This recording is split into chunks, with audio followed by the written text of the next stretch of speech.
ಕರ್ನಾಟಕ ವಿದ್ಯಾರ್ಥಿಗಳ ಪರವಾಗಿ ಹಲವಾರು ಬೇಡಿಕೆಗಳಿವೆ. ಅದರಲ್ಲಿ ವಿಜಯಪುರದಲ್ಲಿರೋ ಬಡ ವಿದ್ಯಾರ್ಥಿಗಳ ಬೇಡಿಕೆ, ಮೊದಲನೇ ಬೇಡಿಕೆ ಅದು ಜಿಲ್ಲಾಧಿಕಾರಿಗಳ ಕೈಯಲ್ಲಿರೋಂಥದ್ದು. ಅವರು ಈ ಕೂಡಲೇ ನಮಗೇನಂತಂದ್ರೆ ಅಂಬೇಡ್ಕರ್ ಸ್ಟೇಡಿಯಂ ಏನಿದೆ ಅದು ಶೂನ್ಯ ಪ್ರವೇಶ ಇರ್ಬೇಕು. ನಮ್ಗೆ ಯಾಕೆ ಶೂನ್ಯ ಪ್ರವೇಶ ಇರ್ಬೇಕಂತಂದ್ರೆ, ನನಗೆ ಅವಾಗ್ಲೇ ಒಂದು ಇನ್ಸ್ಪೆಕ್ಟರ್ ಸರ್ ಒಂದು ಆರ್ಡರ್ ತೋರಿಸಿದ್ರು. ಆ ಆರ್ಡರ್ ಏನಪ್ಪಾ ಅಂದ್ರೆ, ಏನು ಕ್ರೀಡಾಂಗಣ ಇದೆ ಅದಕ್ಕೆ ಪರ್ಟಿಕ್ಯುಲರ್ ಫೀಸ್ ಅಲೋಟ್ ಮಾಡಿ ಅಂತ ಹೇಳಿದ್ದಾರೆ, ಕಲೆಕ್ಟ್ ಮಾಡಿ ಅಂತ ಹೇಳಿ. ಅದು ಆರ್ಡರ್ ಅಲ್ಲಿ ಎಷ್ಟು ಮಾಡ್ಬೇಕು ಅಂತ ಇಲ್ಲ, ಓಕೆನಾ. ಈಗ ಏನ್ 500 ರೂಪಾಯಿ ಫೀಸ್ ಇದೆ, ಆ 500 ರೂಪಾಯಿ ಫೀಸ್ ಅಲ್ಲಿ ನಮ್ಮ ವಿದ್ಯಾರ್ಥಿಗಳು ತಿಂಗಳ ಪೂರ್ತಿ ಒಂದು ಲೈಬ್ರರಿಯಲ್ಲಿ 500 ರಿಂದ 600 ರೂಪಾಯಿ ಫೀಸ್ ಇದೆ. ಅಲ್ಲೇ ಊಟ ಮಾಡಿ ಅಲ್ಲೇ ಮಲ್ಕೊಂಡು ಲೈಬ್ರರಿ ಯೂಸ್ ಮಾಡ್ಕೊಂತಾರೆ. ಒಂದು ಎಲೆಕ್ಟ್ರಿಸಿಟಿ, ಒಂದು current bill, water bill, bathroom ಎಲ್ಲ ಫೆಸಿಲಿಟಿ ಇದ್ರು ಕೂಡ ಅಲ್ಲಿ ನಾವು ಎಷ್ಟು ಪೇ ಮಾಡ್ತೀವಿ? 500 ರಿಂದ 600 ರೂಪಾಯಿ. ಅಲ್ಲಿ ಸಿದ್ದು ಸರ್ ಲೈಬ್ರರಿ ಇದೆ, ಅರ್ಧ ಲೈಬ್ರರಿ ಓದೋದಕ್ಕೆ ಅಂತಾನೆ, ಇದು ಮಲ್ಕೊಳ್ಳೋದಕ್ಕೆ ಅಂತಾನೆ ಜಾಗ ಬಿಟ್ಟಿದ್ದಾರೆ. ಎಷ್ಟೋ ಲೈಬ್ರರಿ ಓನರ್ಸ್ ಪಾಪ ವಿದ್ಯಾರ್ಥಿಗಳು ಬಡವರಿದಾರಂತ ಫ್ರೀಯಾಗಿ ಬಿಡ್ತಿದ್ದಾರೆ. ಅದ್ರಲ್ಲಿ ನಾನು ಕೇಳ್ಬಿಟ್ಟೆ, ಎಷ್ಟೋ ಜನ ವಿದ್ಯಾರ್ಥಿಗಳಿಗೆ ಡಿ ಸಿ ಸರ್ ಫ್ರೀಯಾಗೂ ಕೂಡ ಒಳಗಡೆ ಅಲೋ ಮಾಡ್ತಿದ್ದಾರೆ ಅಂತ ಹೇಳಿ. ಮತ್ತೆ ಸರ್ಕಾರಿ ನೌಕರೇನಿದ್ದಾರೆ ಅವ್ರಿಗೂ ಅದರಲ್ಲಿ ಫ್ರೀಯಾಗಿ ಅಲೋ ಮಾಡ್ತಿದ್ದಾರೆ. ಯಾರು ಅವ್ರ ಹತ್ರ ಹೋಗ್ಬಿಟ್ಟು ಮನವಿ ತಗೊಂಡು ಬಂದು ಕೊಟ್ರೆ ಅವ್ರೆಲ್ರಿಗೂ ಏನೋ ಫ್ರೀಯಾಗಿ ಅಂಬೇಡ್ಕರ್ ಸ್ಟೇಡಿಯಂ ಫ್ರೀಯಾಗಿ ಬಿಡ್ತಿದಾರಂತೆ. ಅದೇ ರೀತಿ ಎಲ್ಲ ವಿದ್ಯಾರ್ಥಿಗಳು ಇವತ್ತು ನಾವು ಎಲ್ಲರ ಪರವಾಗಿ ಡಿ ಸಿ ಸರ್ಗೆ ಮನವಿ ಕೊಡ್ತಾ ಇದೀವಿ, ಅಂಬೇಡ್ಕರ್ ಸ್ಟೇಡಿಯಂ ಪ್ರವೇಶ ಶುಲ್ಕ ಶೂನ್ಯ ಆಗ್ಬೇಕು. ಯಾಕೆ ಅಂತಂದ್ರೆ, ನಾನು ಎಸ್ ಪಿ ಸರ್ ಹತ್ರನು ಮಾತಾಡಿದೆ. ನಾನು ನೋಡಿದೆ, S P sir, Laxman Nimbargi sir, ಮತ್ತೆ DSP sir, additional SP sir, inspector sir, sub inspector, including police constable ಎಲ್ಲರೂ ಅಷ್ಟೇ ವಿಜಯಪುರದಲ್ಲಿ ಪ್ರತಿಯೊಬ್ಬರು ಹೋರಾಟಕ್ಕೆ ಮತ್ತೆ ವಿದ್ಯಾರ್ಥಿಗಳ ಪರವಾಗಿ ಸಪೋರ್ಟಿವ್ ಆಗಿ ನಿಂತ್ಕೊಂಡಿದ್ದಾರೆ. ಇವತ್ತು ಅವರೇ ನಮಗೆ ವಾಟರ್ ಎಲ್ಲ ಫೆಸಿಲಿಟೀಸ್ ಮಾಡಿದ್ದಾರೆ. ಅವರಿಗೆ ಒಂದು ಜೋರ ಚಪ್ಪಾಳೆನೆ ಹೊಡಿಬೇಕಾಗುತ್ತೆ. ನಮ್ಮ ಹೋರಾಟ ಏನಿದ್ರು ಸರ್ಕಾರದ ವಿರುದ್ಧ. ಸರ್ಕಾರ ಸುಮಾರು ವರ್ಷಗಳಿಂದ ಯಾವುದೇ ನೋಟಿಫಿಕೇಶನ್ಸ್ ಮಾಡಿಲ್ಲ, ಮತ್ತೆ ವಯೋಮಿತಿ ಮೀರ್ತಾ ಇದೆ. ನೋಡಿ ಪಾಪ 10 ವರ್ಷ ಅಂತಂದ್ರೆ ಅವ್ರು ನೋಡಿದ್ರೆ ತಂದೆ ಸ್ಥಾನ ಇಲ್ಲಿದ್ದಾರೆ. ಅವ್ರು ಇವತ್ತು ಒಂದು ನೋಟಿಫಿಕೇಶನ್ ಬಿಡಿ ಅಂತ ಹೇಳಿ ಸರ್ಕಾರಕ್ಕೆ ಬೇಡ್ಕೊಳ್ಳೋಂತ ಪರಿಸ್ಥಿತಿ ಬರಬಾರ್ದು.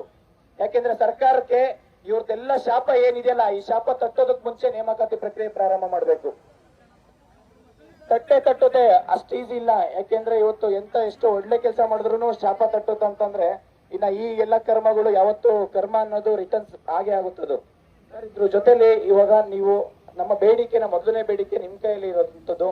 ಇವಾಗೇ ನೀವು ಶೂನ್ಯ ಶುಲ್ಕ ಅಂತಂದ್ರೆ ಈ ಒಂದು ಹೋರಾಟ ನಾವು ಸುವರ್ಣಸೌಧದಲ್ಲಿ ಮಾಡ್ತೀವಿ, ಇಲ್ಲಾಂದ್ರೆ ಅಂಬೇಡ್ಕರ್ ಸ್ಟೇಡಿಯಂದು ಏನೊಂದು ನಾವು ಪ್ರವೇಶ ಶುಲ್ಕ ಇದೆಯಲ್ಲ ಅದ್ರ ಸಲುವಾಗಿ ನಾವು ಇಲ್ಲೇ ಅನಿಶ್ಚಿತಾವಧಿ ಹೋರಾಟ ಮಾಡ್ಬೇಕಾಗುತ್ತೆ. ನೀವು ಎಲ್ಲಿವರೆಗೂ ನಮ್ಮ ಪ್ರವೇಶ ಶುಲ್ಕ ಶೂನ್ಯ ಮಾಡಲ್ವೋ ಅಲ್ಲಿವರೆಗೂ ನಾವು ಇಲ್ಲೇ ಟೆಂಟ್ ಹಾಕಿ ಅನಿರ್ದಿಷ್ಟಾವಧಿ ಹೋರಾಟ ಮಾಡ್ಬೇಕಾಗುತ್ತೆ. ಯಾಕೆಂತಂದ್ರೆ ಇಲ್ಲಿ 3000 ಜನ, ಅಲ್ಲಿ 3000 ಜನ ಒಳಗಡೆ ಹೋಗ್ತಾ ಇದಾರೆ ಅಂತಂದ್ರೆ ಎಷ್ಟೋ ಜನ ಫ್ರೀಯಾಗಿ ಹೋಗ್ತಾ ಇದಾರೆ. ಒಬ್ರಿಗೆ 500 ರೂಪಾಯಿ ಅಂತಂದ್ರೆ ತಿಂಗಳಿಗೆ 15 ಲಕ್ಷ ರೂಪಾಯಿ, ಒಂದ್ ವರ್ಷಕ್ಕೆ 1,80,00,000 ರೂಪಾಯಿ. ಯಾವ ಗೌರ್ಮೆಂಟ್ ಈ ಕರ್ನಾಟಕದಲ್ಲಿರೋ ಎಲ್ಲಾ DC ಗಳಿಗೂ ಒಂದು ಸ್ಯಾಲ್ರಿ ಕೊಡ್ಬೋದು ಸರ್ಕಾರ. ಅಷ್ಟು ಕಲೆಕ್ಟ್ ಮಾಡಿ ಅಂತ ನಾವು ಸರ್ಕಾರದಲ್ಲ, ಅದು ಶೂನ್ಯ ಇರ್ಬೇಕು. ಯಾಕಂದ್ರೆ ಇಲ್ಲಿ ಎಲ್ಲಾ ಬಡವರು ಇರೋದು. ಇಲ್ಲಿ ಲೈಬ್ರರಿ ಫೀಸ್ ಕಟ್ಟಬೇಕು, ಇಲ್ಲಿ ಅಪ್ಲಿಕೇಶನ್ ನೋಟಿಫಿಕೇಶನ್ ಅಪ್ಲಿಕೇಶನ್ ಫೀಸ್ ಕಟ್ಟಬೇಕು, ಮತ್ತೆ ಬುಕ್ಸ್, ಲೈಬ್ರರಿ, ಮೆಸ್ ಬಿಲ್ಲು, ಇದೆಲ್ಲ ತುಂಬಾ ಕಷ್ಟಪಟ್ಟು ಇಲ್ಲಿ ಓದ್ತಾ ಇರೋಂತ ವಿದ್ಯಾರ್ಥಿಗಳು. ಸರ್, ವಿಶೇಷವಾಗಿ ನಿಮ್ಗೆ ಸರ್ಕಾರದಿಂದ ಒಂದು ಆರ್ಡರ್ ಇದ್ರೂ ಕೂಡ ನಾವು ಇನ್ನೊಂದು ಆಪ್ಷನ್ ಇದೆ ಸರ್. ಏನಪ್ಪಾ ಅಂತಂದ್ರೆ, ಯಾರೆಲ್ಲ ನೀವು ನಾನು ಕೇಳಿದೀನಿ ಸರ್, ಅಲ್ಲ ಅನ್ಅಥರೈಸ್ಡ್ ಪರ್ಸನ್ ಬಂದು ಯಾರು ಕುಡಿತಾರೆ ಮತ್ತೆ ಸ್ಮೋಕ್ ಮಾಡ್ತಾರೆ, ಬೇರೆ ಅನೈತಿಕ ಚಟುವಟಿಕೆ ಮಾಡ್ತಾರೆ ಅಂತ ಕೇಳ್ಪಟ್ಟಿದ್ದೀನಿ. ಬಟ್ ಆದ್ರೆ ಇಲ್ಲಿ ವಿದ್ಯಾರ್ಥಿಗಳು ಎಲ್ಲರೂ ಎಲ್ಲಾ ಸ್ಪರ್ಧಾತ್ಮಕ ಆಕಾಂಕ್ಷಿಗಳು ಏನಿದ್ದಾರೆ, ಒಂದು ಲೈಬ್ರರಿ ಹೋದಾಗ ರಿಸಿಪ್ಟ್ ಕೊಡ್ತಾರೆ, ಮತ್ತೆ ಒಂದು ಕೋಚಿಂಗ್ ಇನ್ಸ್ಟಿಟ್ಯೂಟ್ ಹೋದಾಗ ಒಂದು ರಿಸಿಪ್ಟ್ ಕೊಡ್ತಾರೆ. ಆ ರಿಸಿಪ್ಟ್ ಕೊಟ್ರೆ ಆ ಒಂದು ಏನು ಅಂಬೇಡ್ಕರ್ ಸ್ಟೇಡಿಯಂ ಇದೆಯಲ್ಲ, ಅದನ್ನ ಪ್ರವೇಶ ಶುಲ್ಕ ಶೂನ್ಯ ಮಾಡಿ ಆ ಸ್ಲಿಪ್ ತೋರ್ತಾರೆ, ಒಳಗಡೆ ನೀವು ಫ್ರೀ ಎಂಟ್ರಿ ಮಾಡಿ. ಯಾರು ಅನ್ಅಥರೈಸ್ಡ್ ಪರ್ಸನ್ ಸ್ಮೋಕ್ ಮಾಡ್ತಾನೆ, ಯಾರು ಸಿಗರೇಟ್ ಸೇರ್ತಾನೆ, ಯಾರು ಹುಡುಗಿನ ಚುಡಾಯಿಸ್ತಾರೆ ಅಂತವ್ರಿಗೆ ನೀವು ಗಲ್ಲಿಗೇರಿಸಿ, ನಾವು ನಿಮಗೆ ಸಪೋರ್ಟ್ ಮಾಡ್ತೀವಿ ಸರ್. ಗಲ್ಲಿಗೇರಿಸಿ ಸರ್, ನಿಮ್ ಪರವಾಗಿ ನಾವು ನಿಂತ್ಕೊಂತೀವಿ, ನಾವು ನಿಮ್ ಪರವಾಗಿ ಹೋರಾಟ ಮಾಡ್ತೀವಿ. ನಾವು ಎನ್ಕೌಂಟ್ರೆ ಮಾಡಿ ಸರ್, ಎಲ್ಲ ವಿದ್ಯಾರ್ಥಿಗಳು ನಿಮ್ ಪರವಾಗಿ ಇರ್ತೀವಿ ಸರ್. ಅದಾಗ್ಬೇಕು ಸರ್, ಅದಾಗ್ಬೇಕು. ಯಾಕಂದ್ರೆ ಹೆಣ್ಮಕ್ಳು ಗೌರವ ಕೊಟ್ಟು ಮತ್ತೆ ವಿಶೇಷವಾಗಿ ಅಲ್ಲಿ ಪ್ರಾಕ್ಟೀಸ್ ಮಾಡಕ್ ಹೋಗೋದು ಬಡವರೆಲ್ಲ. ಆರ್ಮಿಗೆ ಹೋಗ್ತಾರೆ, PC ಕಾನ್ಸ್ಟೇಬಲ್ ಅಲ್ಲಿ PSI PC ಗೆ ಪ್ರಾಕ್ಟೀಸ್ ಮಾಡೋದಕ್ಕೆ ಹೋಗ್ತಾ ಇರೋದು. ಇಲ್ಲಿ 24/7 ಲೈಬ್ರರಿ ಯೂಸ್ ಮಾಡ್ತಾರೆ, 500 ಇಂದ 600 ರೂಪಾಯಿ. ಅಲ್ಲಿ ಕೇವಲ ಹಾಫ್ ಅನ್ ಅವರ್ ಅಷ್ಟೇ sir ground, maximum half an hour use ಮಾಡೋ ಗ್ರೌಂಡ್ಗೆ 500 ರೂಪಾಯಿ ಪ್ರವೇಶ ಶುಲ್ಕ ಅಲ್ಲ ಸರ್. ಅದು ನೀವು ಇನ್ನು ಅಲ್ಲಿ ಬರುವಂತವ್ರಿಗೆ ನೀವೇ ವಾಟರ್ ಫೆಸಿಲಿಟೀಸ್, ಇನ್ನು ಬೇಕಾದ್ರೆ ಏನಾದ್ರು ಬೇರೆ ಏನಾದ್ರು ಫೆಸಿಲಿಟೀಸ್ ಕೊಟ್ಟರು ಕೂಡ ಇನ್ನು ಒಳ್ಳೇದು ವಿದ್ಯಾರ್ಥಿಗಳಿಗೆ. ಅಷ್ಟು ಬಡತನದಿಂದ ಇದ್ದಾರೆ. ನಿಮ್ಮ ಕೈಲಾದ್ರೆ ಇವಾಗ ಈ ಕೂಡಲೇ ನಮ್ಗೆ ಈ ಹೋರಾಟ ಶಾಂತಿಯುತವಾಗಿ ಮಾಡಿದ್ವಿ. ಯಾಕೆಂದ್ರೆ ನಾನು SP ಸರ್ ಹತ್ರ ಮಾತಾಡಿದೆ, ನಾವು ಈಗ ಕಮಿಷನರ್ DC ಸರ್ ಇಲ್ಲೇ ಇದ್ದಾರೆ. ಈ ಒಂದು ನಿರ್ಧಾರ ಇಲ್ಲಿ ಆನ್ ಸ್ಪಾಟ್ ತಗೊಳ್ಳೋಂಥದ್ದು. ಯಾಕೆಂದ್ರೆ ಇದು ಯಾರನ್ನ ಪಬ್ಲಿಕ್ ಯಾರಾದ್ರೂ ಹೋಗಿ ಮನವಿ ಕೊಟ್ಟಿದ್ರ ಫೀಸ್ ತಗೊಳ್ಳಿ ಅಂತ ಹೇಳಿ ಕೊಟ್ಟಿದೀವಾ? ಇದು ಸರ್ಕಾರನೇ ಆದೇಶ ಮಾಡ್ಕೊಂಡಿರೋಂಥದ್ದು. ಸರ್ಕಾರ ಎಂತೆಂತ ಆದೇಶ ಮಾಡ್ಕೊಂಡು ಎಂತೆಂತ ಆದೇಶ ವಾಪಸ್ ತಗೊಂಡಿದ್ದಾರೆ. ತಗೊಂಡಿದ್ಯಾ ಇಲ್ಲ? ಅದೇ ರೀತಿ ಸರ್ಕಾರ ಯಾವುದೇ ಆದೇಶ ಇದ್ರೂ ಕೂಡ ಅದು ವಾಪಸ್ ತಗೊಂಬೋದು. ಆದೇಶ ನನಗಂತಂಗೆ ಅದು ಆದೇಶ ತಗೊಂಡ್ಬಂದಿದ್ದಾರೆ ಸರ್. ಅದನ್ನ ಪ್ರವೇಶ ಶುಲ್ಕ ಏನಿದೆ ಅದು 0 ಆಗೋ ತನಕ ಈ ಹೋರಾಟ ಮಾತ್ರ ಯಾವುದೇ ಕಾರಣಕ್ಕೂ ನಿಲ್ಲಲ್ಲ. ಇದು ಮೊದಲನೇ ಬೇಡಿಕೆ. ಇದ್ರ ನಂತರ ಸುಮಾರು 13 ಬೇಡಿಕೆ ಇದಾವೆ ಸರ್ಕಾರದಲ್ಲಿ. ನಾವು ಸುಮಾರು 5-6 ವರ್ಷದಿಂದ ಯಾವುದೇ ನೇಮಕಾತಿ ಆಗಿಲ್ಲ ಸರ್. 2 ವರ್ಷ ಕೋವಿಡ್ ಅಂತ ಹೇಳಿ ಅದು ಇಡೀ ಪ್ರಪಂಚಕ್ಕೆ ಎಕ್ಸೆಪ್ಷನ್ ಅದು. ಯಾಕೆಂದ್ರೆ ಕೋವಿಡ್ ಇಂದ ಎಷ್ಟೊಂದು ಜನ ಸಾವನ್ನಪ್ಪಿದ್ದಾರೆ, ಅದರಿಂದ ಎಷ್ಟೋ ಜನ ನೋವನ್ನುಂಟು ಮಾಡಿದ್ದಾರೆ, ನೋವು ಆಗಿದೆ ಅದಕ್ಕೆ. ಯಾಕೆಂದ್ರೆ ನಾನು ನೋಡಿದೀನಿ, ಅತಿ ಹೆಚ್ಚು ಸರ್ಕಾರದಲ್ಲಿರೋ ಅಧಿಕಾರಿಗಳು, ಡಾಕ್ಟರ್ಸ್, ಪೊಲೀಸ್ ಅವರೇ ಹೆಚ್ಚು ಪೇರೆಂಟ್ಸ್ ಮತ್ತೆ ಅವರು ತೀರ್ಕೊಂಡಿರುವಂತದ್ದು ನಾನು ಕೇಳ್ಪಟ್ಟಿದ್ದೀನಿ. ಆ ತರ ಸಿಚುವೇಶನ್ ಎಲ್ಲ ನಾವು ಫೇಸ್ ಮಾಡಿದೀವಿ. 2 ವರ್ಷ ಎಕ್ಸೆಪ್ಷನ್, ಅದ್ರ ನಂತರ 3 ವರ್ಷ ಏನಿದೆಯಲ್ಲ ಸರ್, 1 ವರ್ಷ ಎಲೆಕ್ಷನ್ ಇಯರ್, ಮತ್ತೆ ಏನು ಲಾಸ್ಟ್ 1.5 ಇಯರ್ ಇಂದ ಒಳ ಮೀಸಲಾತಿ ಅಂದ್ಬಿಟ್ಟು ಯಾವುದೇ ನೇಮಕಾತಿ ಆಗಿಲ್ಲ ಸರ್. ಈ ಒಂದು ಎಕೋಸಿಸ್ಟಮ್ ಏನಿದೆ, ಕೋಚಿಂಗ್ ಇನ್ಸ್ಟಿಟ್ಯೂಟ್ ಇರ್ಬೋದು, ಲೈಬ್ರರಿ, ಅಲ್ಲಿ ಟೀ ಶಾಪ್, ಹೋಟೆಲ್ಸ್, ಪ್ರತಿ ಒಂದಕ್ಕೂ ತೊಂದರೆ ಆಗ್ತಾ ಇದೆ ಸರ್ ಇವತ್ತು. ಅದಕ್ಕಿಂತ ಹೆಚ್ಚಾಗಿ ಇಲ್ಲಿರೋ ಎಲ್ಲ ಬಡ ವಿದ್ಯಾರ್ಥಿಗಳಿದಿರಲ್ಲ, ಇವ್ರ ತಂದೆ ತಾಯಿಗಳಿಗೆ ಹೊರೆ ಆಗ್ತಾ ಇದೆ. ಯಾಕೆಂದ್ರೆ ಪ್ರತಿ ತಿಂಗಳು ಅವ್ರ ಅಪ್ಪ ಅಮ್ಮ ಕಷ್ಟ ಬಿಟ್ಟು ಬಿಸಿಲಲ್ಲಿ ದುಡ್ದು 5-10 ಸಾವಿರ ದುಡ್ಡು ಕೊಟ್ಟು ಸಾಲ ಮಾಡಿ ಇವ್ರನ್ನ ಓದೋದಕ್ಕೆ ಇಲ್ಲಿ ತಿಳಿಸಿದ್ದಾರೆ. ಇವ್ರನ್ನ ವಿಶೇಷವಾಗಿ ಈ ಒಂದು ವಿಚಾರವಾಗಿ ನಮ್ಮ ಬೇಡಿಕೆ ಏನಿದೆ ಅಂದ್ರೆ, ಸರ್ಕಾರದಲ್ಲಿ ನಾನು ಹಾಕಿದ RTI ಮಾಹಿತಿ ಪ್ರಕಾರ 43 ಡಿಪಾರ್ಟ್ಮೆಂಟ್ ಇಂದ 2,76,386 ಖಾಲಿ ಹುದ್ದೆ ಇದೆ ಸರ್. 43 ಡಿಪಾರ್ಟ್ಮೆಂಟ್ ಇಂದ. ಟೀಚರ್ಸ್ ವೇಕೆನ್ಸಿ 70,727 ಹುದ್ದೆ ಖಾಲಿ ಇದೆ. ಪೊಲೀಸ್ ಡಿಪಾರ್ಟ್ಮೆಂಟ್ ಅಲ್ಲಿ 25,000 ಇಂದ 30,000 ಹುದ್ದೆ ಖಾಲಿ ಇದೆ. ಆರೋಗ್ಯ ಇಲಾಖೆಯಲ್ಲಿ 35,000 ಖಾಲಿ ಹುದ್ದೆ ಇದೆ.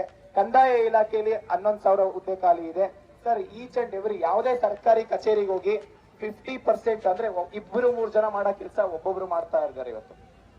ಆ ಪರಿಸ್ಥಿತಿ ಇದೆ. ಪೊಲೀಸ್ ಡಿಪಾರ್ಟ್ಮೆಂಟ್ ಅಲ್ಲಿ ನಾನು ಸರ್ ಪ್ರತಿ ದಿನ ನಾನು ವಾರಕ್ಕೆ 3-4 ದಿನ ಪೊಲೀಸ್ ಸ್ಟೇಷನ್ ಹೋದಾಗ ನೋಡ್ತೀನಿ. ಮತ್ತೆ ಎಷ್ಟೋ ಜನ ಸ್ನೇಹಿತರು ಓದ್ತಿರೋರು ಇದ್ದಾರೆ. ನಾನು ಎಷ್ಟೋ ಜನ ಕಮಿಷನರ್ ಸರ್ ಹತ್ರ ಮಾತಾಡಿದೀನಿ, SP ಸರ್ ಹತ್ರ ಮಾತಾಡಿದೀನಿ. ಅಲ್ಲಿನ ಪರಿಸ್ಥಿತಿ ಹೆಂಗಿದೆ ಅಂತಂದ್ರೆ, ರೆಕ್ರೂಟ್ಮೆಂಟೇ ಮಾಡ್ಕೊಂಡಿಲ್ಲ ಅಂತಂದ್ರೆ ಸರ್ಕಾರ ಸುಮ್ನೆ ಏನೋ ಮನೆಗೆ ಪೊಲೀಸ್ ಅಂತ ಹೇಳೋದು ಒಂದು ಸ್ಕೀಮ್ ತಗೊಂಡ್ಬಂದ್ರದಷ್ಟೇ. ಏನೋ ನಾವಿದೀವಿ ಅಂತ ಹೇಳಿ. ನೀವು ಮನೆಗಲ್ಲ, ಮನೆಗೆ ಒಂದು ಕುಟುಂಬಕ್ಕೆ ಒಂದು ಜಾಬ್ ಕೊಡಿ ಫಸ್ಟ್. ಇಲ್ಲ ಅಲ್ಲಿರೋ ಖಾಲಿ ಹುದ್ದೆಗಳು ಫಿಲ್ ಮಾಡಿದ್ರೆ ಸಾಕು. ಮನೆಗೆ ನೀವು ಪೊಲೀಸ್ ಕೂಡ ಅಂತ ಅವಶ್ಯಕತೆನೇ ಇಲ್ಲ. ಪ್ರತಿ ಮನೆಗೂ ಅವರೇ ಸೇಫ್ಟಿ ಆಗ್ತಾರೆ. ಇವತ್ತು ಫೈನಾನ್ಷಿಯಲ್ ಬರ್ಡನ್ ಯಾವ ರೀತಿ ಆಗ್ತಾ ಇದೆ ಅಂತಂದ್ರೆ, ನೀವು ಹೋಗಿ ಮನೆಗೆ ಹೋಗಿ ಮನೆ ಪೊಲೀಸ್ ಅಂತ ಹೋಗಿ ಕೇಳಿದಾಗ ಅವ್ರ ಪೇರೆಂಟ್ಸ್ ಏನ್ ಹೇಳ್ತಾರೆ, ನನ್ ಮಗ ಓದಕ್ ಬಂದು ಹೋಗಿದ್ದಾನೆ, 5 ವರ್ಷ ಆಯ್ತು, 7 ವರ್ಷ ಆಯ್ತು, ಅವನಿಗೆ ಹೆಣ್ ಸಿಗ್ತಾ ಇಲ್ಲ ಅಂತ ಕೇಳ್ತಾ ಇದಾರೆ. ಆ ಮಟ್ಟದ ಪರಿಸ್ಥಿತಿ ಆಗ್ತಿದೆ ಸರ್ ಇವತ್ತು. ಈ ಎನ್ವಿರಾನ್ಮೆಂಟ್ ಅಲ್ಲಿ ಓದಕ್ ಬಂದಾಗ ಅವ್ರು ನೋಡಿ, ಅವ್ರ ಮೆಂಟಲ್, ಫಿಸಿಕಲ್, ಹೆಲ್ತ್ ಯಾವ ತರ ಚೇಂಜಸ್ ಆಗಿದೆ ಅಂತ ಹೇಳಿ. ಅವ್ರು ಬಂದಾಗ ಎಷ್ಟು ಒಂಥರ ತುಂಬಾ ಎನರ್ಜಿಕ್ ಆಗಿ ಬರ್ತಾರೆ. ಇಲ್ಲಿ ಬಂದು 2-3 ವರ್ಷದಲ್ಲಿ ಎಷ್ಟು ಕಷ್ಟದಿಂದ ನರಳುತ್ತಾ ಇದಾರೆ ಅಂತಂದ್ರೆ, ಪ್ರತಿ ಬೆಳಿಗ್ಗೆ ಇಲ್ಲಿ 10 ರೂಪಾಯಿ 20 ರೂಪಾಯಿ ಬೆಳಿಗ್ಗೆ ರೋಡ್ ಸೈಡ್ ಅಲ್ಲಿ ಸಿಗಂತ ಊಟ ತಿನ್ಕೊಂಡು ನಾನು ಅವ್ರ ಜೊತೆ ಕಳೆದ 1 ವಾರದಿಂದ ಊಟ ಮಾಡಿದ್ದೀನಿ ಸರ್. ಆದ್ರೆ ಡೈಲಿ 2 ರಿಂದ 3 ಟ್ಯಾಬ್ಲೆಟ್ಸ್ ತಿಂತಾ ಇದೀನಿ ನಾನು. 2 ರಿಂದ 3 ಟ್ಯಾಬ್ಲೆಟ್ಸ್ ತಿಂತಾ ಇದೀನಿ. ಅಂತ ಪರಿಸ್ಥಿತಿಯಲ್ಲಿ ಸ್ಟೂಡೆಂಟ್ಸ್ ಬದುಕ್ತಿದಾರೆ ಅಂತಂದ್ರೆ ಸರ್ಕಾರ ನಿಜವಾಗ್ಲೂ ಇದ್ರೂ ಸತ್ತಂಗೆ, ಸರ್ಕಾರ ಇದ್ರೂ ಸತ್ತಂಗೆ. ನಾನಂತ ಅಕ್ಸೆಪ್ಟ್ ಮಾಡಲ್ಲ, ಯಾಕೆಂದ್ರೆ ಕಣ್ಣಲ್ಲಿ ನೀರ್ ಬರುತ್ತೆ. ಅವ್ರು ಹೇಳೋ ಸ್ಟೇಟ್ಮೆಂಟ್, ಆ ಸಚಿವರು ಹೇಳೋ ಸ್ಟೇಟ್ಮೆಂಟ್ಸ್, ಒಂದೊಂದು ಸ್ಟೇಟ್ಮೆಂಟ್ ಹೇಳ್ಕೊಂಡು ವಿದ್ಯಾರ್ಥಿಗಳು ಬೇರೆ ಬೇರೆ ಕೆಲಸ ಮಾಡ್ಕೊಂಡು ವಾಪಸ್ ಇಲ್ಲಿ ಬಂದು ಓದ್ತಾ ಇರೋಂತ ಸಿಚುವೇಶನ್ ಆಗಿದೆ ಸರ್. ಇದ್ರ ಜೊತೆಲಿ ಒಳ ಮೀಸಲಾತಿ ಅಂತ ಹೇಳಿ 1.5 ವರ್ಷದಿಂದ, ನಾನು 1.5 ವರ್ಷದಿಂದ ಹೇಳ್ತಾನೆ ಇದ್ದೀನಿ, ಒಳ ಮೀಸಲಾತಿ ಒಳಗೊಂಡಂತೆ ನೇಮಕಾತಿ ಪ್ರಕ್ರಿಯೆ ಪ್ರಾರಂಭ ಮಾಡಿ ಅಂತ. ಯಾಕೆಂದ್ರೆ ನಮ್ ಕರ್ನಾಟಕದಲ್ಲಿ ಒಂದ್ಸತಿ ನೋಟಿಫಿಕೇಶನ್ಸ್ ಆದ್ರೆ ಅದು ಕಂಪ್ಲೀಟ್ ಮಾಡೋದಕ್ಕೆ ಈ KPSC ಭ್ರಷ್ಟ KPSC 3 ವರ್ಷ 5 ವರ್ಷ ತಗೊಳುತ್ತೆ. ಒಂದ್ ಅಡಿಷನಲ್ ಲಿಸ್ಟ್ ಬಿಡೋದಕ್ಕೆ 10 ವರ್ಷ ತಗೊಳುತ್ತೆ. ಅವನ್ ಪರ್ಸನ್ ಅವನು ಅಡಿಷನಲ್ ಲಿಸ್ಟ್ ಅಲ್ಲಿ ಹೆಸರಿದ್ರು ಅವ್ನ ಮನುಷ್ಯ ಬದುಕಿರಲ್ಲ. ಆ ಪರಿಸ್ಥಿತಿಗೆ KPSC ತಗೊಂಡಿದೆ. ಸೀರಿಯಸ್ಲಿ ಹೇಳ್ತಾ ಇದೀನಿ, ಎಷ್ಟೋ ಜಾಬ್ ಈ ತರ ಆಗಿದೆ ಸರ್. ಇದು ಆ ಪರಿಸ್ಥಿತಿಯಲ್ಲಿ ಒಳ ಮೀಸಲಾತಿ ಒಳಗೊಂಡಂತೆ ನೇಮಕಾತಿ ಪ್ರಕ್ರಿಯೆ ಪ್ರಾರಂಭ ಮಾಡಿ ಅಂತ ನಾನು ಸರ್ಕಾರಕ್ಕೂ ಹೇಳಿದೆ. ನಾಗಮೋಹನ್ ದಾಸ್, ಜಸ್ಟಿಸ್ ನಾಗಮೋಹನ್ ದಾಸ್ ಸರ್ಗೆ ನಾನು ಅವರೇ ನೇಮಕಾತಿಗೂ ಮತ್ತೆ ಈ ಒಳ ಮೀಸಲಾತಿಗೂ ಸಂಬಂಧ ಇಲ್ಲ, ನಾನೇ ಪತ್ರ ಬರೀತೀನಿ ಅಂತ ಹೇಳಿದ್ರು. ಪಾಪ ಪತ್ರ ಬರೀತೀನಿ ಅನ್ನೋಷ್ಟೊತ್ತಿಗೆ ವಾಪಸ್ ಇನ್ನೊಂದ್ಸತಿ ಅವರು ಸರ್ಕಾರದ ಹತ್ರ ಚರ್ಚೆ ಬರ್ದಿರ್ಬೇಕು. ಅವ್ರಿಗೆ ಏನೋ ಬೆದರಿಕೆ ಹಾಕ್ಬಿಟ್ಟಿದ್ದಾರೆ ಅನ್ಕೊಂಡ್ಬಿಡ್ತೀನಿ. ಅವ್ರು ನೆಕ್ಸ್ಟ್ ಟೈಮ್ ಹೋದಾಗ ನನ್ ಪತ್ರನೇ ಬರೀಲ್ಲ ಅಂದ್ಬಿಟ್ರು. ಸೀರಿಯಸ್ಲಿ ಪತ್ರ ಫಸ್ಟ್ ಟೈಮ್ ಹೋದಾಗ ಪತ್ರ ಬರೀತೀನಿ ಅಂದ್ರೆ ನೆಕ್ಸ್ಟ್ ಟೈಮ್ ಹೋದಾಗ ಪತ್ರನೇ ಬರೆಯಲ್ಲ ಅಂದ್ಬಿಟ್ರು. ನನ್ನ ಹತ್ರ ಪೂರ್ತಿ ಚರ್ಚೆ ಮಾಡಿದ್ರು. ಇನ್ನು ಅವಾಗ 50 ಕೋಟಿ ಬೇಕು ಅಂತ ಹೇಳಿದ್ರು, ಎಲ್ಲ ಸೆನ್ಸಸ್ ಮಾಡಿ ಇದ್ ಮಾಡೋದಕ್ಕೆ. ಸರ್ ನಾನು ಸರ್ಕಾರಕ್ಕೆ ಹೇಳ್ತೀನಿ, ನೀವು ಮಾಡ್ತಾ ಇರೋದು ಒಳ್ಳೆ ಇದೆ, ಬಟ್ ಆದ್ರೆ ಬೇಗ ಮುಗಿಸಿ ಅಂತ ಕೇಳಿದೆ. ಅದಕ್ಕೂ ಇದಕ್ಕೆ ಸಂಬಂಧನೇ ಇಲ್ಲ ಅಂತ ಹೇಳಿದ್ರು. ಇದನ್ನೆಲ್ಲ ನಾವು ಕೇಳಿದಾಗ ನೋಡಿದಾಗ ಸರ್ಕಾರ ಬೇಕು ಅಂತ ಡಿಲೇ ಮಾಡ್ಕೊಂಡ್ ಬರ್ತಾ ಇದೆ. ಯಾಕೆಂದ್ರೆ ಯುವಕರು ಡೇ ಬೈ ಡೇ ಅಂದ್ರೆ ಎವ್ರಿ 15 ಡೇಸ್ 1 ಮಂತ್ ಗೆ ಯುವಕರು ಸಾಯ್ತಾ ಇದ್ದಾರೆ. ಲೋ BP ಇಂದ, ಹೃದಯಾಘಾತದಿಂದ ಪ್ರತಿ ತಿಂಗಳು ಸಾಯ್ತಾ ಇದ್ದಾರೆ. ಈ ಒಂದು ಪರಿಸ್ಥಿತಿ ತಗೊಂಡ್ಬಂದಿರೋದು ಸರ್ಕಾರ ಸರ್. ಎರಡನೇದು, ಪೊಲೀಸ್ ಕಾನ್ಸ್ಟೇಬಲ್ SC ST ಮತ್ತೆ OBC ಗೆ 33 ಇಯರ್ಸ್ ಮಾಡ್ತೀವಿ ಅಂತ ಹೇಳ್ಬಿಟ್ಟು ಮಾನ್ಯ ಮುಖ್ಯಮಂತ್ರಿ ಸಿದ್ದರಾಮಯ್ಯ ಸರ್ ಆಪೋಸಿಷನ್ ಲೀಡರ್ ಇರ್ಬೇಕಾದ್ರೆ ಹೇಳಿದ್ದು. ಇವತ್ತು ಪಾಪ ಒಂದು ಹುಡುಗಿ ಹೇಳ್ಬೇಕಾದ್ರೆ ಕಣ್ಣಲ್ಲಿ ನೀರ್ ಬರುತ್ತೆ. ಆ ಒಂದು ಪರಿಸ್ಥಿತಿಗೆ ಜನರಲ್ ಮೆರಿಟ್ ಗೆ 30 ವರ್ಷ, SC ST OBC ಗೆ 33 ವರ್ಷ ಕಾಯ ಮಾಡ್ತೀನಿ ಅಂತ ಹೇಳಿದ್ರು. ಆ ಮಾನ್ಯ ಮುಖ್ಯಮಂತ್ರಿ ಸಿದ್ದರಾಮಯ್ಯ ಅವರು ಆಪೋಸಿಷನ್ ಲೀಡರ್ ಇರ್ಬೇಕಾದ್ರೆ ಬರ್ದಿದ್ ಒಂದೇ ಒಂದು ಪತ್ರದಿಂದ ಇಲ್ಲಿ ಸಾವಿರಾರು ವಿದ್ಯಾರ್ಥಿಗಳು ಅವರ ಮನೆ ಬಿಟ್ಟು ಓದೋಕ್ ಸ್ಟಾರ್ಟ್ ಮಾಡಿದ್ರು, ಒಂದ್ ಪೊಲೀಸ್ ಕಾನ್ಸ್ಟೇಬಲ್ ಆಗೋಣ ಅಂತ ಹೇಳಿ. ಇಲ್ಲಿವರೆಗೂ ಅದು ಕಾರ್ಯರೂಪಕ್ಕೆ ಬಂದಿಲ್ಲ ಸರ್. ನಾವು ಸರ್ಕಾರದಲ್ಲಿ ಯಾವುದೇ ಗೃಹ ಸಚಿವರು ಅವ್ರ ವಿರುದ್ಧ ಇಲ್ಲ, ಮುಖ್ಯಮಂತ್ರಿಗಳ ವಿರುದ್ಧ ಇಲ್ಲ, ಅವ್ರು ಮಾಡೋ ಕೆಲಸ ಇದೆಯಲ್ಲ ಅದ್ರ ವಿರುದ್ಧ ನಾವು ಹೋರಾಟ ಮಾಡ್ತಾ ಇರೋದು ಇವತ್ತು ಸರ್. ಇನ್ನೊಂದು 545 ಮತ್ತೆ PSI 545 ಬರ್ದ 5 ವರ್ಷ ಆಯ್ತು ನೋಟಿಫಿಕೇಶನ್ಸ್. ಅವ್ರಿಗೆ ಮತ್ತೊಂದು ಅವಕಾಶ ಕೊಡಿ ಅಂತ ಕೇಳಿದ್ವಿ ಅಷ್ಟೇ, ಬೇರೆ ಇನ್ನೇನು ಕೇಳಿಲ್ಲ. ಅವಕಾಶ ಕೊಡಿ. ಅದ್ರಲ್ಲಿ ಅದಾದ್ಮೇಲೆ ಫಿಸಿಕಲ್ ಇರುತ್ತೆ, ಅದಾದ್ಮೇಲೆ ಎಕ್ಸಾಮ್ಸ್ ಇರುತ್ತೆ, ಅದಾದ್ಮೇಲೆ ಮೆಡಿಕಲ್ ಇರುತ್ತೆ. ನೀವು ಅಪ್ಲಿಕೇಶನ್ ಹಾಕೋದಕ್ಕೆ ಅವಕಾಶ ಮಾಡ್ಕೊಡಿ ಅಂತ ಕೇಳ್ತಾ ಇರೋದು. PC ಆಗಿರ್ಬೋದು, PSI ನೋಟಿಫಿಕೇಶನ್ಸ್. ನೀವು ಡೈರೆಕ್ಟ್ ಜಾಬ್ ಕೊಡಿ ಅಂತ ಯಾವ ಸರ್ಕಾರ ಕೊಟ್ಟಿಲ್ಲ, ಕೇಳಿದೀವಾ? ಅಪ್ಲಿಕೇಶನ್ ಹಾಕೋದಕ್ಕಷ್ಟೇ ಅವಕಾಶ ಮಾಡ್ಕೊಡಿ ಅಂತ ಕೇಳಿದ್ವಿ. ಮತ್ತೆ ಇದ್ರ ಜೊತೆಲಿ ಸರ್ ನಾನು ಅವಾಗ್ಲೇ ಹೇಳ್ದಂಗೆ 2,76,386 ಖಾಲಿ ಹುದ್ದೆಯಲ್ಲಿ ಟೀಚರ್ಸ್ ವೇಕೆನ್ಸಿ 70,727 ಹುದ್ದೆ ಖಾಲಿ ಇದೆ. ಆ ಹುದ್ದೆಯಲ್ಲಿ ಬರೀ 10,267 ಹುದ್ದೆ ಅಷ್ಟೇ ನೋಟಿಫಿಕೇಶನ್ಸ್ ಮಾಡ್ತಾ ಇದ್ದಾರೆ ಸರ್. ಅದರಲ್ಲೂ HK ನೋಟಿಫಿಕೇಶನ್ಸ್ 5,267, ನಾನ್ HK 5,000 ಪೋಸ್ಟ್, PSTR, GPSTR ಮತ್ತೆ HSTR ಇದೆಲ್ಲ ಸೇರಿದ್ರೆ ಬರೀ 10,267 ಪೋಸ್ಟ್. ನಮ್ಮ ಬೇಡಿಕೆ ಧಾರವಾಡದಲ್ಲಿ ಪ್ರೊಟೆಸ್ಟ್ ಮಾಡಿದಾಗ ನಾವು ಕೇಳಿದ್ದು ಕನಿಷ್ಠ ಅಂತಂದ್ರೆ 30,000 ವೇಕೆನ್ಸಿ ಫಿಲ್ ಆಗ್ಬೇಕು ಅಂತ ಹೇಳಿ ಮಾನ್ಯ ಉನ್ನತ ಶಿಕ್ಷಣ ಸಚಿವರಾದಂತ ಮಧು ಬಂಗಾರಪ್ಪ ಸರ್ಗೂ ನಾನು ಮನವಿ ಮಾಡ್ಕೊತೀನಿ ಸರ್. ನಿಮ್ ಕಡೆಯಿಂದನೂ ಅವರಿಗೆ ಮನವಿ ಮಾಡಿ ಕನಿಷ್ಠ 30,000 ವೇಕೆನ್ಸಿ ಫಿಲ್ ಆಗ್ಬೇಕು. ಅದ್ರ ಜೊತೆಲಿ PU ಲೆಕ್ಚರರ್ ನೋಟಿಫಿಕೇಶನ್ ಆಗಿಲ್ಲ, ಅಸಿಸ್ಟೆಂಟ್ ಪ್ರೊಫೆಸರ್ ನೋಟಿಫಿಕೇಶನ್ ಆಗಿಲ್ಲ. ಸುಮಾರು 1000 ಹುದ್ದೆ ಖಾಲಿ ಇದಾವೆ. ಅದನ್ನು ಕೂಡ ಈ ಕೂಡಲೇ ನೇಮಕಾತಿ ಪ್ರಕ್ರಿಯೆ ಪ್ರಾರಂಭ ಮಾಡಬೇಕು ಸರ್. ಇದ್ರ ಜೊತೆಲಿ ಗ್ರಂಥಪಾಲಕರು ಅದು ಆಯ್ತು ಸರ್. ಈಗ ಪ್ರತಿ ವರ್ಷ ಇಲಾಖೆ ಮಾಡಿದಾಗ ಪ್ರತಿಯೊಂದು ನೋಟಿಫಿಕೇಶನ್ ಭ್ರಷ್ಟಾಚಾರ ಮುಕ್ತ ನೇಮಕಾತಿ ಆಗ್ಬೇಕು ಸರ್. ನಾವು ನಿಮ್ಗೆ ಒಂದು ಲೆಟರ್ ಕೊಡ್ತಾ ಇದೀವಿ. ಆ ಲೆಟರ್ ಮುಖಾಂತರ ನಾವು ಧಾರವಾಡದಲ್ಲಿ ಕೊಟ್ಟಿಲ್ಲ, ವಿಜಯಪುರದಲ್ಲಿ ಕೊಡ್ತಾ ಇದೀವಿ. ಕರ್ನಾಟಕದಲ್ಲಿ ಏನು ಸೆಂಟ್ರಲ್ ಗವರ್ಮೆಂಟ್ ಅಲ್ಲಿ ಸ್ಟಾಫ್ ಸೆಲೆಕ್ಷನ್ ಕಮಿಷನ್ ತರ every group C group D ಗೆ 1000 ಹುದ್ದೆ ಒಂದೇ ನೋಟಿಫಿಕೇಶನ್ಸ್ ಇರುತ್ತೆ, ಒಂದೇ ಅಪ್ಲಿಕೇಶನ್, ಒಂದೇ ಫೀಸ್ ಇರುತ್ತೆ. ಅದೇ ರೀತಿ ನಮ್ಮ ಕರ್ನಾಟಕದಲ್ಲೂ ಕರ್ನಾಟಕ ಸ್ಟಾಫ್ ಸೆಲೆಕ್ಷನ್ ಕಮಿಷನ್ ಅಂತ ಹೇಳಿ ಓಪನ್ ಮಾಡಬೇಕು. ಅದರಲ್ಲಿ ಒಂದೇ ಎಕ್ಸಾಮ್ಸ್ ಇರಬೇಕು, ಒಂದೇ ಅಪ್ಲಿಕೇಶನ್. ಆ ರೀತಿ ಆಗೋದ್ರಿಂದ ಪ್ರತಿ ವರ್ಷ ನೋಟಿಫಿಕೇಶನ್ಸ್ ಆಗುತ್ತೆ. ಯಾವ ವಿದ್ಯಾರ್ಥಿಗಳು ರೋಡ್ ಬಂದು ಹೋರಾಟ ಮಾಡಲ್ಲ ಸರ್. ಯಾಕೆಂದ್ರೆ ನಮ್ಮ ಕರ್ನಾಟಕದಲ್ಲಿ ನಾವೇ ಹೋರಾಟ ಮಾಡಿ ಎಲ್ಲಾ ಗ್ರೂಪ್ ಸಿಲೆಬಸ್ ಒಂದೇ ಸಿಲೆಬಸ್ ಮಾಡ್ತಿದೀವಿ, ಕಾಮನ್ ಸಿಲೆಬಸ್ ಇದೆ. ಅದರಿಂದ ನೀವು ಮಾನ್ಯ ನಾನು DPR ಸೆಕ್ರೆಟರಿ ಸರ್ಗೂ ನಾವು ಪತ್ರ ಬರ್ದಿದ್ದೀವಿ ಸರ್. ಆದ್ರೆ ಇದು CM ಅವರು ನಿರ್ಧಾರ ಮಾಡ್ಬೇಕಾಗಿರುವಂತದ್ದು. ನೀವು ಅವ್ರಿಗೂ ಪತ್ರ ಬರೆದು ಈ ತರ ಡಿಮ್ಯಾಂಡ್ಸ್ ಇದೆ, ಇಷ್ಟು ಜನ ಲಕ್ಷಾಂತರ ವಿದ್ಯಾರ್ಥಿಗಳು ವಿಜಯಪುರದಲ್ಲಿ ಓದ್ತಾ ಇದ್ದಾರೆ, ಮತ್ತೆ ಸಾಕಷ್ಟು ಕೋಚಿಂಗ್ ಇನ್ಸ್ಟಿಟ್ಯೂಟ್ ಇದೆ. ಈ ಒಂದು ಎನ್ವಿರಾನ್ಮೆಂಟ್ ಹಿಂಗೆ ಮುಂದುವರಿಬೇಕು ಅಂತಂದ್ರೆ ದಯವಿಟ್ಟು ಈ ಒಂದು ಸಪೋರ್ಟ್ ಮಾಡಿ ವಿದ್ಯಾರ್ಥಿಗಳು ಪರವಾಗಿ ನಿಂತ್ಕೊಳ್ಳಿ ಅಂತ ಕೇಳ್ಕೊಂಡಿರ್ತಾರೆ. ಮತ್ತೆ KPS ಇಂದ ಹಲವಾರು ನೋಟಿಫಿಕೇಶನ್ಸ್ ಇದೆ. Assistant agriculture officer, assistant agriculture officer, land surveyor, ಮತ್ತೆ ವೆಟರ್ನರಿ ಆಫೀಸರ್, ಇವೆಲ್ಲ ನೋಟಿಫಿಕೇಶನ್ಸ್ ಆಗಿ ಸುಮಾರು 1.5 ವರ್ಷ ಆಯ್ತು. ಒಳ ಮೀಸಲಾತಿ ಮತ್ತೆ ಸ್ಪೋರ್ಟ್ಸ್ ಕೋಟಾ, ಇಂಟರ್ನಲ್ ರಿಸರ್ವೇಶನ್, ಮತ್ತೆ ರೋಸ್ಟರ್, ಬಿಂದು, ಈ ಒಂದು 3A 3B ಎಲ್ಲ ಇಂದ ತುಂಬಾ ಸಮಸ್ಯೆಯಾಗಿ 1.5 ವರ್ಷ ಆಗಿತ್ತು. ನೋಟಿಫಿಕೇಶನ್ಸ್ KPSC ಹೋಗಿ ಇಲ್ಲಿವರೆಗೂ ನೋಟಿಫಿಕೇಶನ್ಸ್ ಆಗಿಲ್ಲ.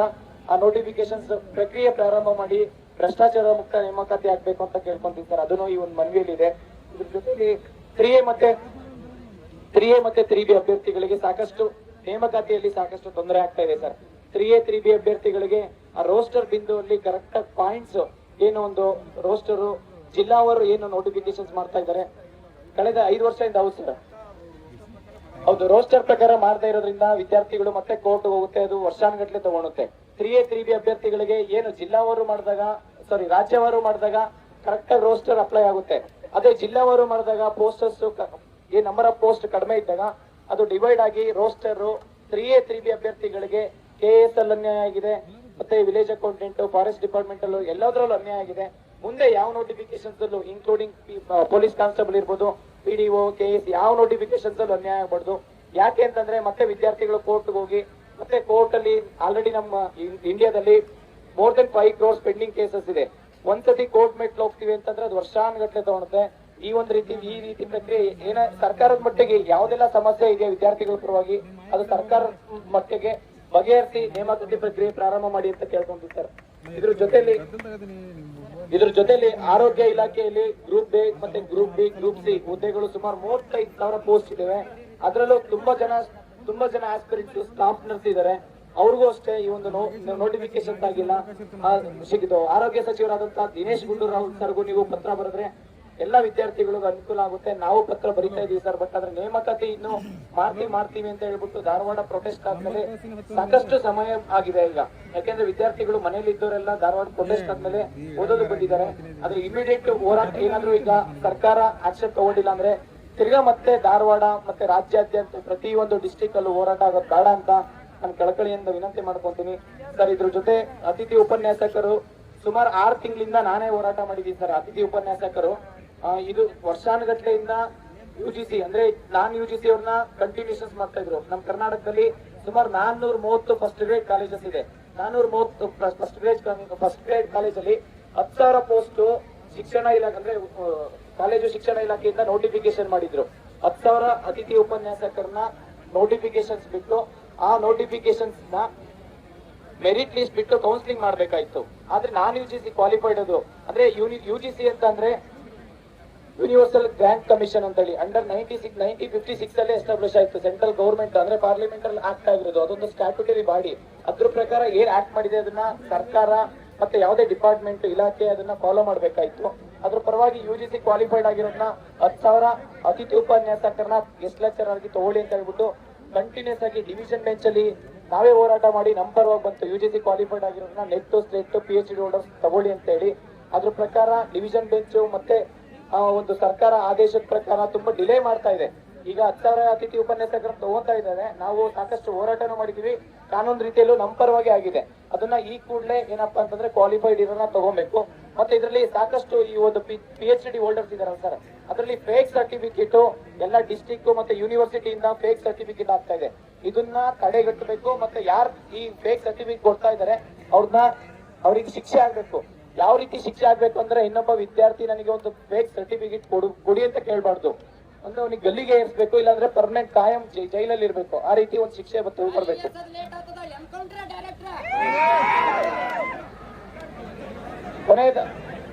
ಕೊನೆಯದಾಗಿ ನಾನು ಇಷ್ಟೆಲ್ಲ ಏನು ನಮ್ಮ ಸಮಸ್ಯೆಗಳನ್ನ, ನಮ್ಮ ಬೇಡಿಕೆನ ಇಷ್ಟು ನಿಮ್ಮ ವಿದ್ಯಾರ್ಥಿಗಳ ಪರವಾಗಿ ನಾನು DC ಸರ್ಗೆ ನಾನು ಮನವಿ ಮಾಡ್ಕೊಂತ ಇದ್ದೀನಿ. ಅದರಲ್ಲಿ ಮೊದಲನೇ ಬೇಡಿಕೆ ಎಲ್ಲರೂ ವಿದ್ಯಾರ್ಥಿಗಳ ಪರವಾಗಿ ಅವರು ಈ ಕೂಡಲೇ ಏನಂದ್ರೆ ಘೋಷಣೆ ಮಾಡಬೇಕು ಅಂತ ಕೇಳ್ಕೊಂತೀನಿ. ಮತ್ತೆ ಇನ್ನೂ ಏನಪ್ಪಾ ಅಂತಂದ್ರೆ ನೀವೆಲ್ಲ ವಿದ್ಯಾರ್ಥಿಗಳು ತಾಳ್ಮೆಯಿಂದ ಇರಿ. ಎಲ್ಲ ಅಧಿಕಾರಿಗಳಿಗೆ ಒಂದು ರೆಸ್ಪೆಕ್ಟ್ ಕೊಡಿ. ಯಾಕಂದ್ರೆ ಅವ್ರು ನಮ್ಮ ಪರವಾಗಿ ಕೆಲಸ ಮಾಡ್ತಿದ್ದಾರೆ. ಯಾಕಂದ್ರೆ ನಮ್ಮ ಕಷ್ಟ ಏನು ಅಂತ ಗೊತ್ತು. ಯಾಕಂದ್ರೆ ನಮ್ಮಿಂದ ನಮ್ಮ ಕಷ್ಟ ಸುಖಗಳನ್ನ ನೋಡ್ಕೊಂಡು ಅವ್ರು ಅಧಿಕಾರಿಗಳಾಗಿದ್ದಾರೆ. ಹಂಗಾಗಿ ಅವ್ರು ನಮ್ಮ ಮನವಿಗೆ ಸ್ಪಂದಿಸಿ ಎಲ್ಲ ವಿದ್ಯಾರ್ಥಿಗಳ ಪರವಾಗಿರ್ತಾರೆ ಅಂತ ನಾನು ಎಲ್ಲ ವಿದ್ಯಾರ್ಥಿಗಳ ಪರವಾಗಿ ನಾನು ಕೇಳ್ಕೊಂತೀನಿ. ನಮ್ಮ ಎಲ್ಲರನ್ನ ಹಿತೈಷಿಸಿ